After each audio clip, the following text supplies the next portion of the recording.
31 mai 1911, le Parlement du Reich allemand, le Reichstag, déclara que le Reichsland Elsass-Lothringen compte désormais comme un État allemand. Le Reichsland devient de fait le 26e État fédéré de l'Empire allemand. Mais ça ne s'est pas obtenu du jour au lendemain. Le chemin fut long et difficile pour arriver à cette loi, d'autant plus qu'à l'origine, le Reichsland n'avait rien. À l'origine, le chancelier Bismarck, principal artisan de la fondation de l'Empire allemand, avait dû faire un choix concernant ce qu'il devait faire des territoires que la France avait cédés à l'Allemagne à titre perpétuel.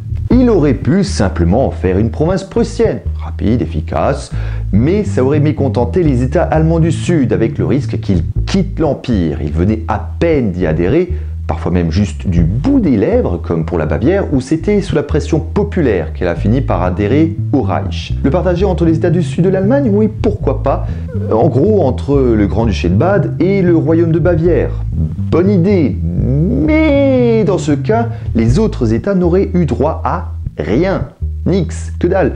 Encore une fois, c'était la porte ouverte à la division dans le tout jeune empire, ce que Bismarck ne voulait à aucun prix. Il avait déjà travaillé assez dur pour arriver à ce résultat. Il n'avait pas du tout envie que tout se casse la figure sur une question de partage. Le chancelier de fer opta pour une solution originale qui devait contenter tout le monde. Les terres cédées par la France furent dirigées directement par l'Empire, à savoir le Kaiser, le Reichskanzler, qui est l'équivalent français du Premier ministre, mais qui n'est responsable que devant le Kaiser, pas devant le Reichstag. Reichstag qui d'ailleurs, lui aussi, vote les lois à destination de l'Alsace-Lorraine, comme le Bundesrat, qui est lui le Parlement des États qui composent l'Allemagne. L'Alsace-Lorraine appartenait au Reich dans son ensemble, et donc à tous les États qui composaient l'Empire. En théorie, parce que dans les faits, c'est bien le royaume de Prusse qui gardait la main. Le Reichskanzler était également ministre-président de Prusse. Ministre-président, ça veut dire le rôle d'un premier ministre, si vous préférez. Et d'ailleurs, le roi de Prusse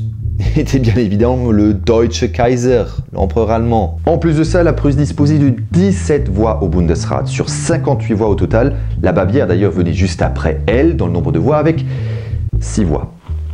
Il y avait comme une légère disproportion et ça aura d'ailleurs des conséquences dans l'avenir. Mais ça, nous en reparlerons plus tard. Machiavélique de la part de Bismarck, mais clairement du génie. Il avait décidément toujours un plan. Mais ce qui ne fait pas doute, c'est qu'en 1871, d'un point de vue institutionnel, les Alsaciens et les Lorrains n'avaient aucune voix au chapitre. Ce qui ne veut pas dire, par contre, que la situation resta figée. En 1874, le Reichsland fut doté d'une assemblée représentative, le Landesausschuss, dont les représentants étaient nommés par les Bezirktagen, le Bezirktag d'Oberelsass, d'Unterelsass et de Lothringen. Mais le Landesausschuss n'avait au départ qu'une simple fonction consultative et sans plus. Les choses commencèrent à bouger à partir de 1877, année où le Landesausschuss obtint le droit de voter des droits locaux et de gérer son propre budget, sans que le Reichstag n'ait plus son mot à dire, mais ces lois locales devaient encore être approuvées par le Bundesrat. C'est du fait de la persévérance d'hommes comme August Schneegans, ancien député français devenu député au Reichstag en 1877, mais aussi du dirigeant de l'Alsace-Lorraine à l'époque, l'Oberpräsident Eduard von Möller, que le Reichsland Elsass-Lothringen fut doté d'une première forme de constitution. Bismarck se doutait bien qu'il devait lâcher du lest aux Alsaciens lorrains, d'autant plus qu'en 1874, ce sont des députés protestataires, à savoir des députés qui protestent contre le rattachement de l'Alsace-Lorraine au Reich allemand, qui furent majoritairement élus dans le Reichsland. Dans son programme, August Schneegans avait proposé que l'Alsace-Lorraine devienne un grand-duché, comme le Pays de Bade, ce qui l'aurait mis à égalité avec les 25 autres États de l'Empire, qui étaient tous, mis à part les villes libres de Lübeck, Hambourg et Brême, des États dirigés par des monarques. L'idée était donc d'être mieux considéré de ce point de vue, d'autant plus que ce grand-duché d'Alsace-Lorraine aurait eu comme souverain rien de moins que le Kronprinz, dans l'idée qu'il puisse se faire la main sur la gestion d'un pays, avant de passer à un plus gros morceau, l'Empire allemand dans son ensemble. Mais cette tentative fut un échec, et le chancelier Bismarck lui préféra une mesure bien moins ambitieuse. Il décida de supprimer le poste d'Oberpräsident et la section de son ministère qui s'occupait de gérer les affaires d'Alsace-Lorraine. L'Alsace-Lorraine fut dotée d'un véritable gouvernement fixé à Strasbourg.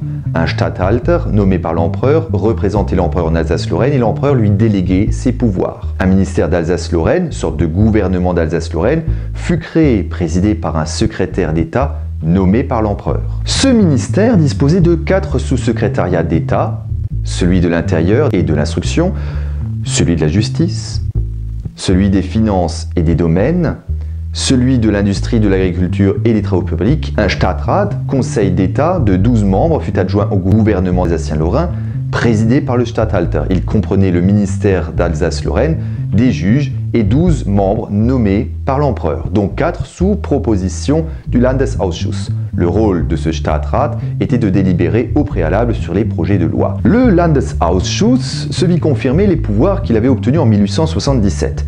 Il passa d'ailleurs de 30 membres à 58 membres, élus au suffrage universel indirect. Ces projets de loi sont toujours soumis à l'assentiment du Bundesrat, et seul le Reichstag peut modifier la constitution de l'Alsace-Lorraine. Et les Alsaciens-Lorrains, seuls, n'avaient toujours pas le droit d'y toucher. Si l'on peut souligner une chose, c'est que la réforme finalement est timide, et surtout que l'essentiel des décisions se concentre sur un homme, l'empereur allemand. Encore une fois, ça ne va pas s'arrêter là, mais il fallut attendre le début du XXe siècle pour assister à une nouvelle évolution des institutions. En effet, depuis 1879, les choses n'ont guère évolué au niveau des institutions. Déjà, retenons que le chancelier Bismarck avait quitté la vie politique en 1890 et avait même quitté la vie elle-même 8 ans plus tard. Nous sommes donc dans une Allemagne post-Bismarck. En 1907, la nomination du nouveau Statthalter von Wedel et surtout de l'Alsacien Zorn von Bullach comme Staatssekrétaire du gouvernement d'Alsace-Lorraine est interprété comme un retour à la marche vers l'autonomie institutionnelle du Reichsland. Une première réforme proposée par Karl von Wedel en 1908 au chancelier du Reich Bernhard von Bülow se bornait simplement à transformer le Landesausschuss en Landtag et à retirer au Reichstag toute compétence législative sur le Reichsland, ce qui n'avait en soi rien de nouveau, mais y ajouter l'attribution de voix délibératives pour l'Alsace-Lorraine au Bundesrat et, plus surprenant encore, l'élection d'un Landtag au suffrage universel direct. Cette dernière mesure peut nous sembler normale de notre point de vue. Aujourd'hui, c'est la règle dans pratiquement toute démocratie qui se respecte, et en plus, le mode d'élection au Reichstag se faisait déjà de cette manière. Mais jusqu'à cette date, absolument aucun État allemand n'appliquait ce mode de scrutin dans l'élection de leurs Landtagen respectifs.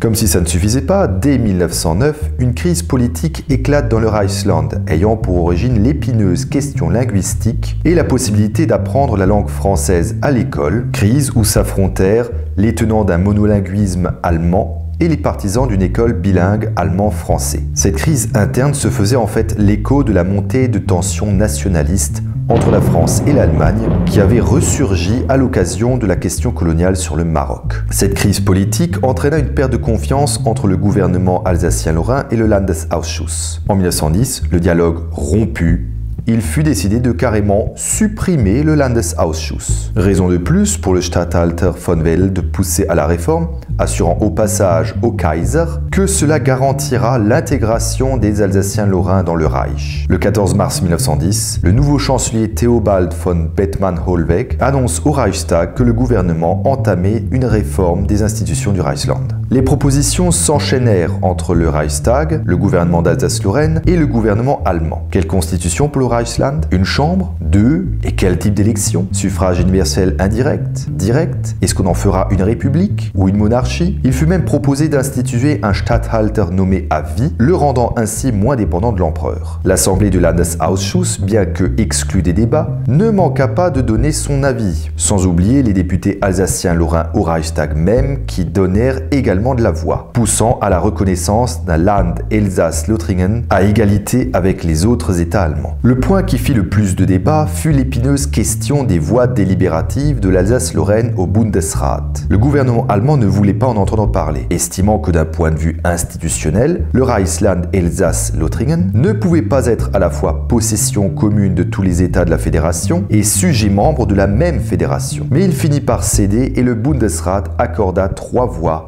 à l'Alsace-Lorraine. Au final, la loi dotant l'Alsace-Lorraine d'une nouvelle constitution fut votée par le Reichstag et promulguée le 31 mai 1911. Cette constitution apporta énormément de nouveautés qui allaient dans le sens d'un Land Elsass-Lothringen à égalité avec les autres États allemands. À partir de ce moment, l'Alsace-Lorraine dispose de son parlement, un Landtag, composé de 2 chambres. La première, la chambre basse, était élue au suffrage universel masculin direct. La deuxième, la chambre haute, était composée de membres dont Au maximum, la moitié était nommée par l'empereur lui-même, l'autre moitié étant composée de représentants de corps constitués et d'institutions.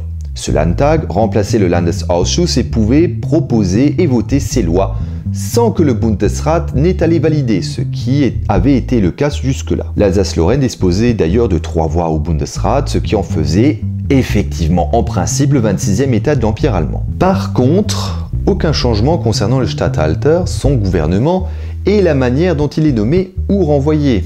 Mais nous y reviendrons dans la deuxième partie. Ce qu'il faut retenir sur le moment, c'est que cette constitution permet au Land Elsass-Lothringen de se placer pratiquement à égalité avec les autres États du Reich. Ce n'est pas encore le cas, mais de manière générale, il semblait bien que l'on commençait à voir le bout du chemin. Du côté de son économie, en revanche, l'Alsace se porte très bien et son intégration à l'espace économique de l'Allemagne est accomplie. Au niveau culturel, l'école se fait en allemand, sauf dans un certain nombre de communes où prime un cursus bilingue. La culture officielle et la culture alsacienne se développent d'une certaine manière, en concurrence l'une de l'autre, malgré la porosité des limites entre elles. Alors qu'apparaissent les balbutiements d'un tout nouveau mouvement qui voit l'Alsace comme un pont culturel entre France et Allemagne. Si l'on ne tient compte que de tout ce que j'ai dit jusqu'à présent, le tableau de l'Alsace en 1914 semble idéal et tenir la route.